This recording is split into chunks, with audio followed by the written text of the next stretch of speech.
Welcome back, ladies and gentlemen, to Meet the Candidate series. My name is Jimmy Tingle. I am the host. I've been doing this every last 3 election cycles. I've been doing it. It introduces me to the candidates and the candidates to the people at home and the potential viewers and voters of the city of Cambridge. Our next guest, ladies and gentlemen, Dr. Derek Kopon, is a first-time city council candidate and a 9-year resident of Cambridge. Derek is an astrophysicist and engineer who designs and builds telescopes. Ladies and gentlemen, that's what we need on the Cambridge City Council.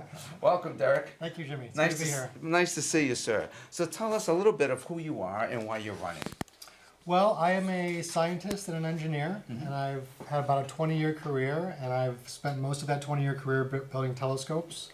Earlier in my career, some of that was defense work, some spy satellites, but for the last 10 years or so, it's been astronomical telescopes, trying to see the first galaxies in the universe, trying to see planets around other stars.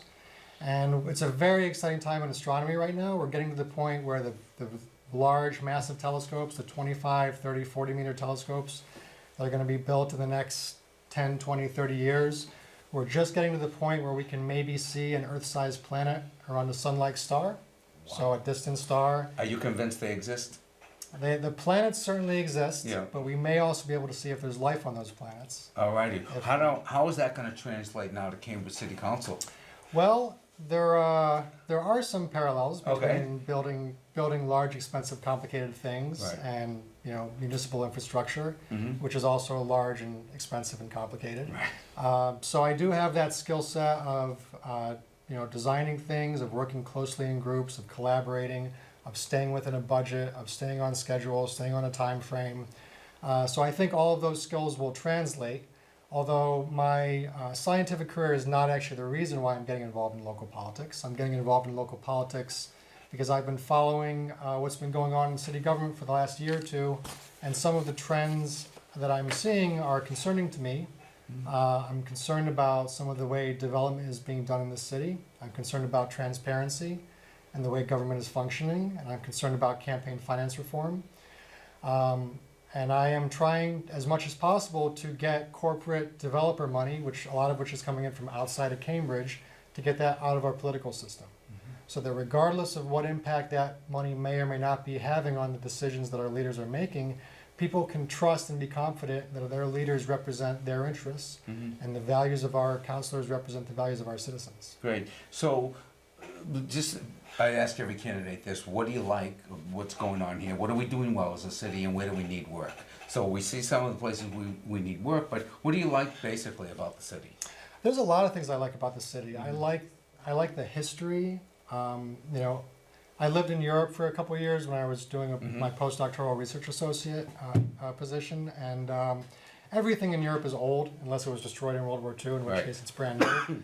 But in the United States, we have very little kind of old history. And Cambridge is one of the few places where it actually, parts of it feel like it felt 100, 200 years ago. We got the cannons right on the Cambridge Common. We got the cannons, yeah. It's pretty cool, actually. I really loved 4th of July in the Boston area because there's so much history.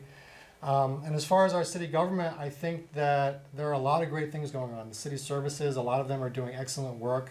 I really like the composting. I really like, the efficiency of kind of the trash pickup and street cleaning. Our libraries are fantastic. I've heard great things about the schools. I particularly like the high school. Everyone seems to have very positive things to say. And I love living in Cambridge. So where we need work, in your opinion, is what? Housing, you said? Housing? I think housing is a big thing. There are so many... Housing is a very complicated issue. And so there's a lot of policies, many of which have been tried in cities and countries around the world. They can have a great impact in helping us build more housing, helping us efficiently and equitably use the housing that we have, providing stability to the lives of renters and providing tenant protections. So that's one area. I'm also involved in, like I said, campaign finance reform and transparent government. I am also a lifelong environmentalist. I'm particularly interested in energy and renewables and solar power. And kind of a fourth plank of my platform is that we are going to be getting a lot of cannabis, recreational cannabis in the city, which is probably a good thing for many people. And I'm not opposed to cannabis and have on occasion used some now and then myself legally. I won't tell anybody. Don't tell anybody. But there is also research coming out showing that especially these edibles and the cannabis can have a really deleterious effect on young people's brains because their brains are still developing up until the age of 25. And so, like a lot of residents, I'm concerned about having these recreational cannabis shops so close to schools and playgrounds.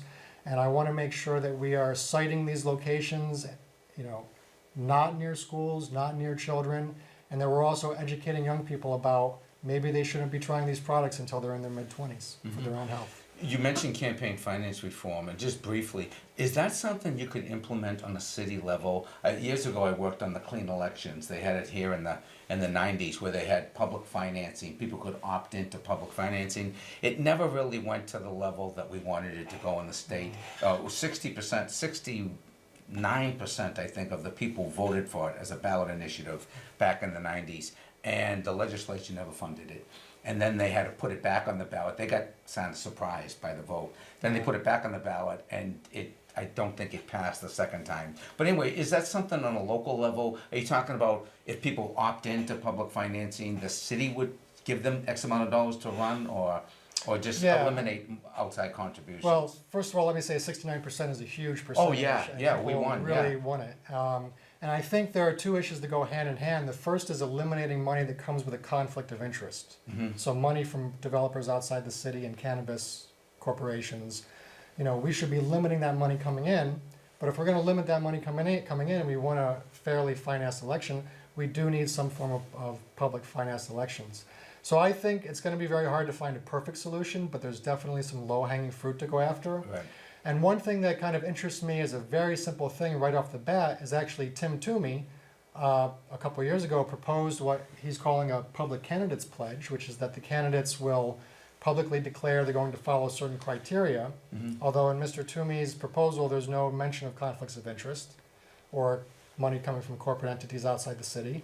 And so the first thing that I would do is I would modify that pledge so it covers all this ground, and then the city can implement it, and then in the next election, people can opt in or opt out of that pledge. All right. If you are elected, your first 2 years on the Cambridge City Council, what are you going to be passionate about, and what do you hope to bring to the table the first term? Well, the four issues that I just mentioned: environmentally sustainable development, campaign finance reform, the cannabis zoning and permitting, and housing issues, which I don't think really the affordable housing overlay is a good way to go. I think there's many other different things we should be doing. And then the fifth one, which I haven't really talked so much about, is actually early childhood development. Other candidates have really talked a lot about that, and I'm a big fan. And so if I'm elected, I would definitely work with them. You think it's important? I think it's one of the most important things we can be doing. And you see the city, I mean, we were just talking to the last candidate, it's as high as college tuition. Oh yeah, I it's mean, crazy. Preschool. Yeah, it's like I was just talking to literally. I was talking to my campaign treasurer, has like a young kid and another one on the way, and it's the same as college tuition basically. It's really, so do you think the city would step up? I mean, there are other candidates talking about the same thing, so Right. that's something that sounds doable, at least from the candidate's perspective. Well, my understanding right now is there is pre-K, but there's a long wait list Yeah. to get that, and so I think we should first thing we should do is try and make that available to everyone who Do wants you have it. any children? No, but I hope to, and I hope to raise my family in the city. We gotta get you some kids. You gotta get that telescope out there and look around. Alrighty, if you can look into camera number 1, and please, your closing statement, please let people know, whatever you wanted to say is a call to action, and please give your website where they can make a large donation if they like. Great. So my website is koponforcambridge.org, and I have a weekly email that I send to my followers that I try to keep short and entertaining and informative. So please get in touch, and I will try and let you know what I think is going on in the city. And if you do send me a donation, I have no paid staff, and I'm running a lean campaign. So all my money goes to hard costs: printing, yard signs, web hosting, mailings, things like that. Thanks again, And what's the Jimmy, website? Koponforcambridge.org. Koponforcambridge.org. Thank you so much. Okay, Excellent thank you. job, Derek. Yes, Thank you so thanks. much for joining us.